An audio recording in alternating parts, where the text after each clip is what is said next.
Saudações a vocês que acompanham este canal, sejam bem-vindos ao PLME número 13. Dando prosseguimento à nossa série, falaremos de mais 2 capítulos ou 2 entradas do Enchiridion de Epicteto, como sempre fazendo uso da tradução colocada em domínio público há alguns anos por Aldo Dinucci e Alfredo Julian.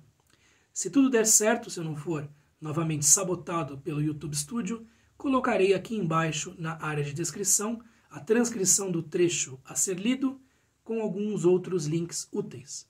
Então vejamos, sem demorar mais, o que Epicteto anotou, ou o que Flávio Arriano anotou das palavras de Epicteto nestes 2 capítulos ou 2 entradas do célebre Enchiridion.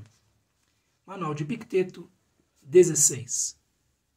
Quando vires alguém aflito, chorando pela ausência do filho ou pela perda de suas coisas, toma cuidado para que a representação de que ele esteja envolto em males externos não te arrebate.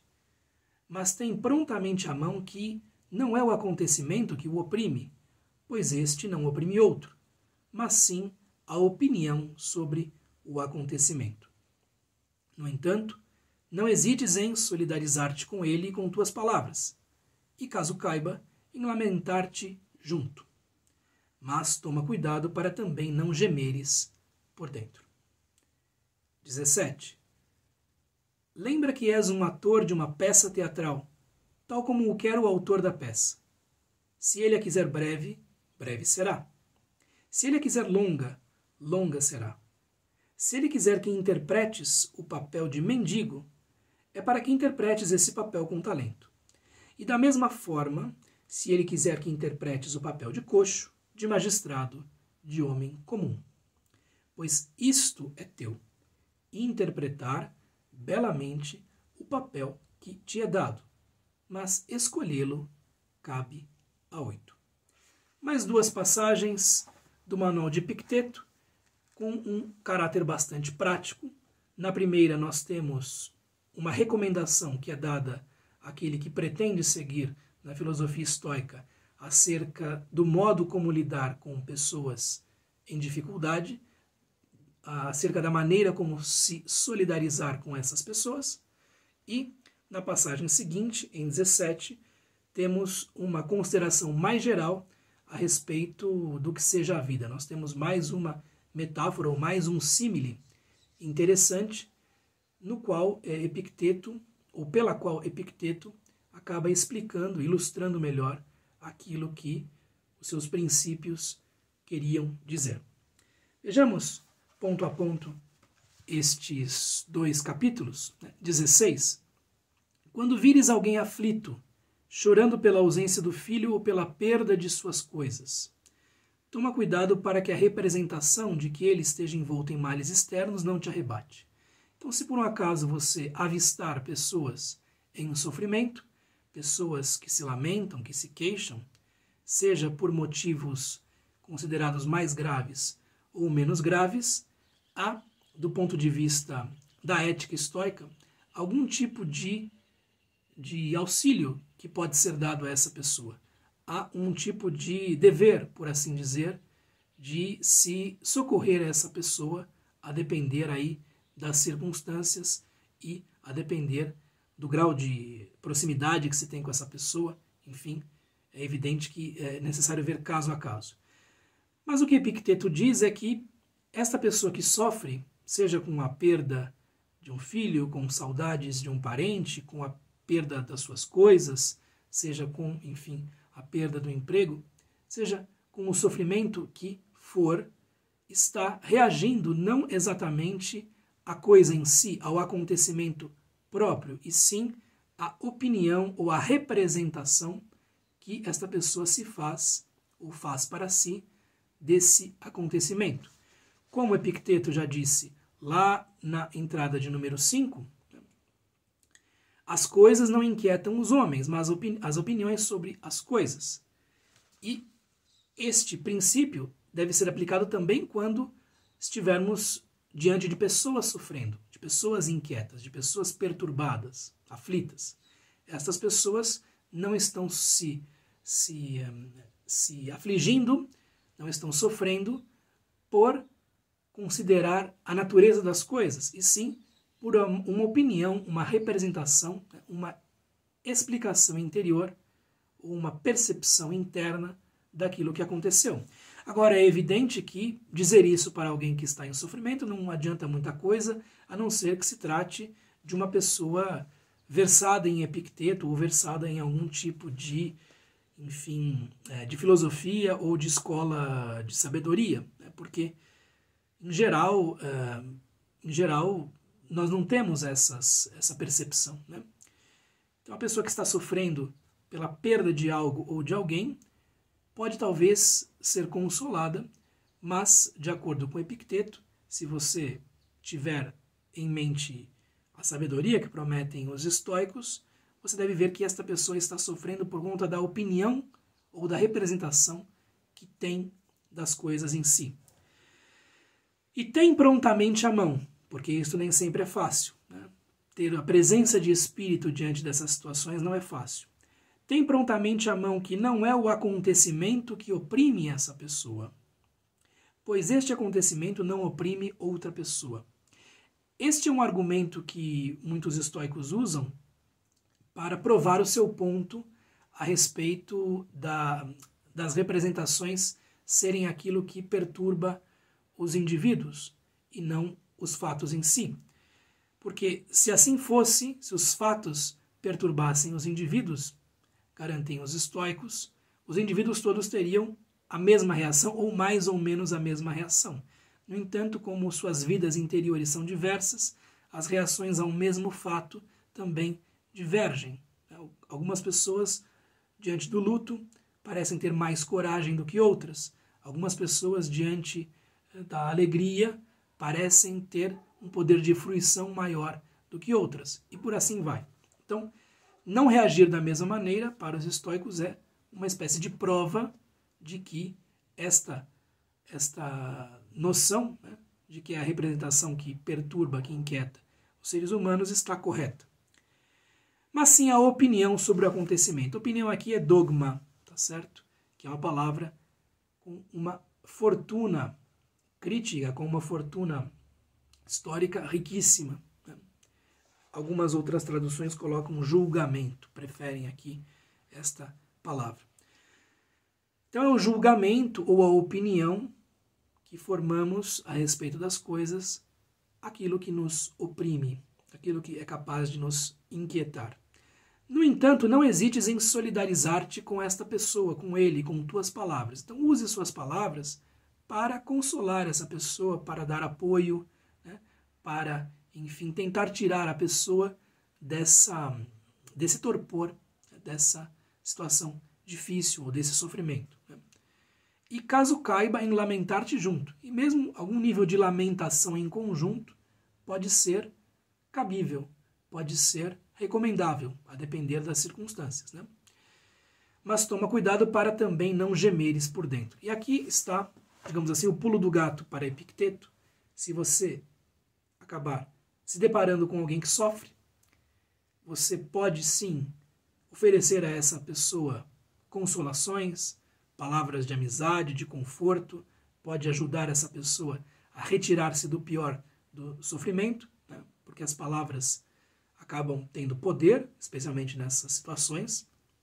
Mas o que Epicteto diz é que sempre tendo-se em vista que essa pessoa está sofrendo por uma opinião interior que ela formou a respeito das coisas, por um julgamento que ela formou a respeito das coisas. Né? Isso não deve transformá-la em alguém culpado aos nossos olhos ou aos olhos de qualquer pessoa que seja, porque esta é a situação de 99,9% da humanidade. Né? Enfim, nós nos jogamos, precipitamos em diversas formas de sofrimento por pensarmos errado, por não encararmos a realidade natural da maneira como ela deve ser encarada, o que é muito difícil. E aquele que observa isso nos outros não deve se sentir superior, não deve se sentir, enfim, alguém a quem isso nunca vai atingir, mas sim, de acordo com uma visão de ser em sociedade, ser humano voltado a ajudar os outros, oferecer alguma coisa para essa pessoa que sofre. Sem, no entanto, diz Epicteto, contaminar-se, por assim dizer, com essa situação. Sem, no entanto, se impregnar com essa tristeza. Okay? Então, ser alguém de auxílio, alguém que ajuda, porém, sem sofrer propriamente o mesmo que essa pessoa sofre. É a recomendação que Epicteto faz. Né? É bastante difícil já ter presente a mente essa ideia de que, quando estamos em sofrimento, o que nos faz sofrer é nossa representação dos fatos. E talvez se torne ainda mais difícil aplicar isso diante dos outros. Mas é aquilo que Epicteto recomenda. 17.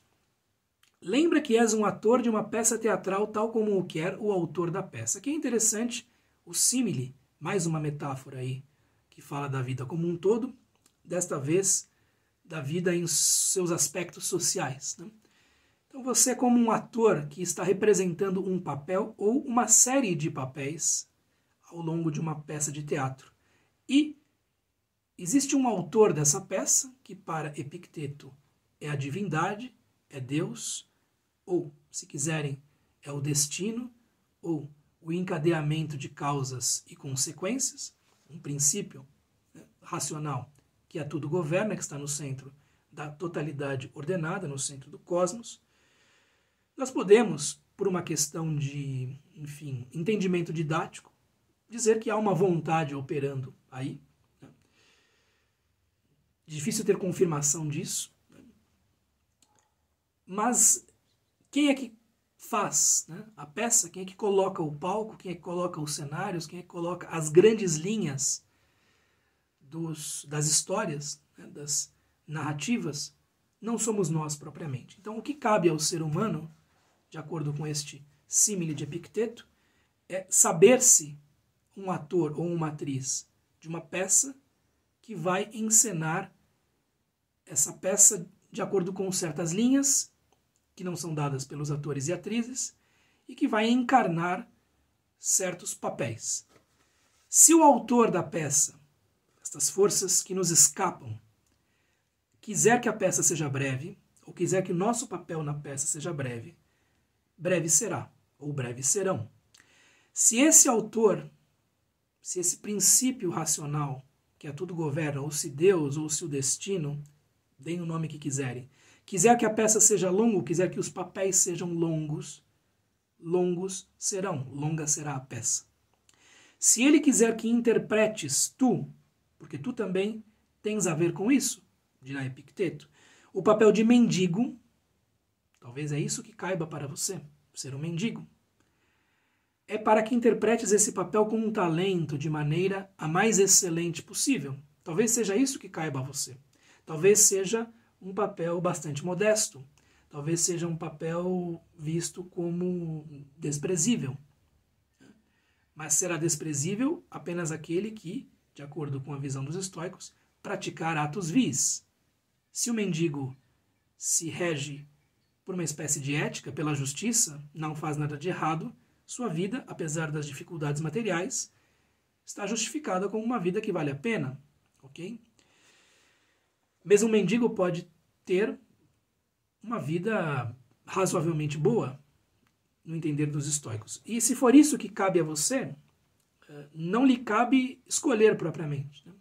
Nosso campo de escolha aí é restrito. Então, se couber a você ser um mendigo, seja um bom mendigo. Se for esse o papel, né, que lhe cabe. E da mesma forma, se esse autor quiser que interpretes o papel de coxo, aqui Epicteto talvez estivesse pensando na própria situação, nós sabemos que ele tinha um aleijão, né, que ele coxeava, de magistrado, de homem, portanto, importante, que tem lá um papel na hierarquia, né, ou de homem comum. Né? Então, qual é o papel que nos foi dado? Na verdade, há uma discussão estoica aqui, que data do chamado médio estoicismo, das personae, ou dos papéis, ou enfim, dos personagens, né, das máscaras que nós podemos carregar ou encarnar. E o fato é que nós temos diversas funções que podemos encarnar ou levar a termo ao longo da vida, né? Então, podemos vir a ser irmãos, é um papel. Esposos, é um papel. Dentro da profissão, podemos ser médicos, enfermeiros, professores, professoras, né? Engenheiros, garis, enfim, são papéis. São papéis que têm a sua dignidade e que devem ser representados e levados a termo da melhor maneira possível, com talento, com galhardia, eu diria, né? Pois isto é teu, interpretar belamente o papel que te é dado. Então, vai se dar um papel para você, um conjunto de papéis, né, para você. Pensando-se aqui numa teoria um pouco mais abrangente, né, que Epicteto menciona lá nas Diatribes, livro 1º, capítulo 2º. Mas escolhê-lo cabe a outro. Nós temos um campo reduzido de escolha a respeito daquilo que podemos fazer, né? Evidentemente que há um certo espaço de manobra, né?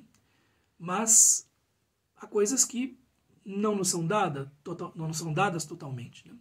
Então há aqui a ideia de que resignar-se a certos papéis, entendendo a dignidade desses papéis, é algo bom, é algo que pode garantir uma vida boa, com um fluxo sereno, né, como se diz em outros pontos. Então, entender qual é o papel que você traz, ou o conjunto de papéis que você, enfim, encarna, é algo que é capaz de dar boas indicações do modo como agir. Então, entenda qual é o papel que você ocupa. Se você estiver insatisfeito com esse papel, com esse conjunto de papéis, há algum espaço para mudança, certo? Você pode tentar entrar em outros papéis, é possível, mas necessariamente há esses papéis que são, enfim, que nos são dados por uma força superior, por um conjunto de poderes que nos ultrapassam, né? Esta aqui é a ideia, né? Que o mundo é um grande teatro, a trilha sonora, a cenografia, enfim, as linhas gerais da história são coisas que não dependem de nós. O que depende de nós é justamente encarnar bem, representar bem determinados papéis que nos foram dados, ok? Isso também do ponto de vista genético, porque nós nascemos com certas características e não com outras. Nós nascemos dentro do seio de uma família e não de outra família. E isso são coisas que acabam moldando bastante aquilo que nós entendemos como caráter ou como temperamento, né? E isso nos encaminha para certos papéis e não para outros também, ok? Então, ver o que há de circunstancial na nossa própria existência, o que há de enfim, talvez casual mesmo, é algo que pode nos tornar um pouco mais contentes com as funções que exercemos, ok? É aquilo que eu tinha a lhes dizer por hoje do Enreiridion de Epicteto. Fiquem bem. Um abraço. Até mais. Até o próximo vídeo. Tchau, tchau.